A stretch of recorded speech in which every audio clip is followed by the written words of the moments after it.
देखो, velocity of a swimmer is 20 metre per second in still water and velocity of river is 10 metre per second. ये river given है यहाँ पे, river का flow है, जो रिवर की वेलोसिटी है वो 10 मीटर पर सेकेंड इसी डायरेक्शन में। ठीक, ये ए पॉइंट है, ये बी पॉइंट है, इन दोनों के बीच का गैप है 60 मीटर और जो रिवर की विड्थ है वो है 100 मीटर। कितनी है? 100 मीटर है। फर्स्ट क्वेश्चन क्या है कि find maximum possible velocity of river in of swimmer in river, कि मैक्सिमम कितनी वेलोसिटी हो सकती है स्विमर की रिवर में, वो बताओ। तो देखो, इसकी स्विमिंग कैपेसिटी कितनी है स्विमर की?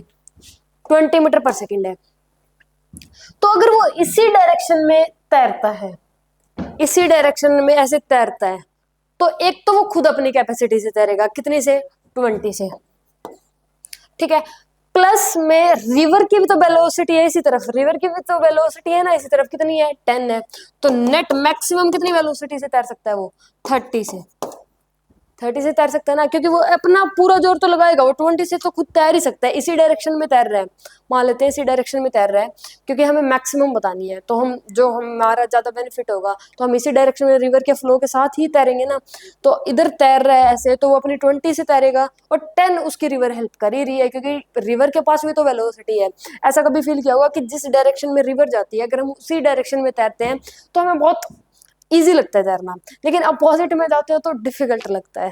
तो रिवर भी क्या कर रही है यहाँ पे? 10 मीटर पर सेकंड से उसको आगे ही लेके जा रही है। तो नेट कितनी हो जाएगी? 30, मतलब मैक्सिमम पॉसिबल वेलोसिटी, मतलब जो मैक्सिमम हो सकती है वो 30 हो सकती है, और वो भी तब हो सकती है जब रिवर की वेलोसिटी की डायरेक्शन और बंदे के तैरने की डायरेक्शन क्या हो, दोनों सेम हो। नेक्स्ट क्वेश्चन क्या है? Find minimum possible velocity. Minimum बतानी है। अब क्या बतानी है? मिनिमम। देखो, मिनिमम बतानी है तो वो अब इस तरफ ऐसे तैरेगा, रिवर का फ्लो इस तरफ है लेकिन वो इस तरफ तैरेगा, मिनिमम निकालनी है ना, इसलिए वो तैर रहा है इधर 20 से, इधर कैसे तैर रहा है? 20 से तैर रहा है इसी डायरेक्शन में, रिवर जा रही है इसी डायरेक्शन में 10 से, वो तैर रहा है 20 से, रिवर जा रही है 10 से, तो ओवरऑल आंसर कितना आएगा? 10। 10 ही आएगा ना, ये 10 से ही तैर पाएगा, क्योंकि वो तो कैंसिल हो जाएंगे, तो 10 से तैर पाएगा, तो इसका जो मिनिमम पॉसिबल है वो है 10 मीटर पर सेकेंड। क्लियर है यहाँ तक? Done. Okay, if width of river is 100 meter, then find minimum time taken by swimmer to cross river। इसने क्या बोल दिया कि width अगर 100 मीटर है रिवर की मान लेते हैं, तो इसे मिनिमम टाइम कितना लगेगा रिवर को क्रॉस करने में। तो इसका एक सिंपल सा फॉर्मूला होता है। फॉर्मूला क्या होता है? फॉर्मूला होता है width बाय में स्विमिंग कैपेसिटी, या फिर स्विमिंग, क्या लिख दिया?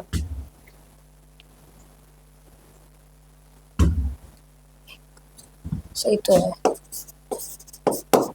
Swimming capacity. ठीक है, विड्थ बाय में स्विमिंग कैपेसिटी। अगर आपको ये क्वेश्चन पूछ ले कि विड्थ दे रखी है आपको रिवर की और मिनिमम टाइम बताओ रिवर को क्रॉस करने में, तो उसे कितना टाइम लगेगा, तो इसका फॉर्मूला होता है width of river by swimming capacity. क्या होता है? Width of river by swimming capacity. Width of river कितनी है? 100 मीटर। स्विमिंग कैपेसिटी कितनी है उसकी? 20। तो आंसर कितना आ जाएगा? 5 सेकेंड, यानी कि उसे 5 सेकेंड लगेंगे। क्या लगेंगे? 5 सेकेंड लगेंगे रिवर को क्रॉस करने में। Clear? Find time taken by swimmer to travel from A to B then B to A. देखो क्या क्वेश्चन है, इसने बोला है कि अगर पहले बंदा जाएगा ए से बी, फिर जाएगा बी से ए से बी और बी से ए जाने में टोटल कितना टाइम लगा ये बताना है। तो पहले हम फाइंड कर रहे हैं A to B. A to B, A to B, इसका भी फॉर्मूला होता है। फॉर्मूला क्या होता है? गैप बाय में रिलेटिव वेलोसिटी। फॉर्मूला क्या होता है? गैप बाय में रिलेटिव वेलोसिटी। गैप कितना है? 60 है गैप। रिलेटिव वेलोसिटी कितनी होगी बताओ? इसी डायरेक्शन में वो तैर रहा है और रिवर की वेलोसिटी भी इसी डायरेक्शन में है, तो नेट वेलोसिटी कितनी आ जाएगी? 30 आ जाएगी। तो यहाँ पे आ जाएगी 30 प्लस में, अब ये वाला बी टू ए, B2 है यहाँ पे प्लस वाला।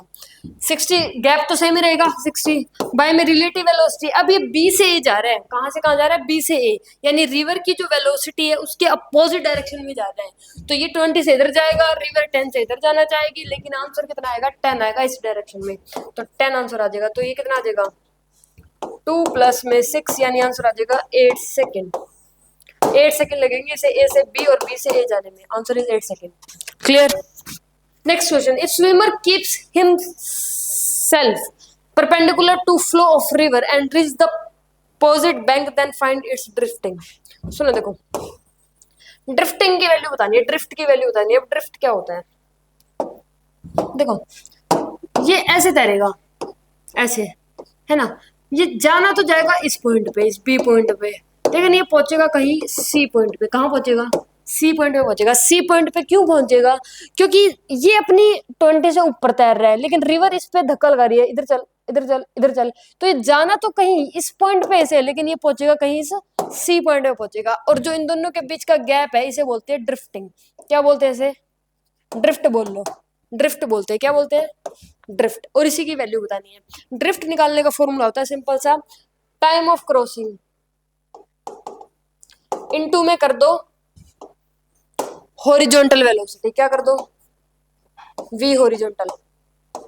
ठीक है, टाइम ऑफ क्रॉसिंग कितना था? 5 सेकंड। 5 सेकंड लगे थे क्रॉस करने में। और रिवर की वेलोसिटी कितनी है, मतलब हॉरिजॉन्टल वेलोसिटी कितनी है? 10 है, तो आंसर आ जाएगा 50 मीटर। यानी कि जो ड्रिफ्ट आई है वो आती है 50 मीटर आती है। कितनी आती है ड्रिफ्ट? 50 मीटर। क्लियर?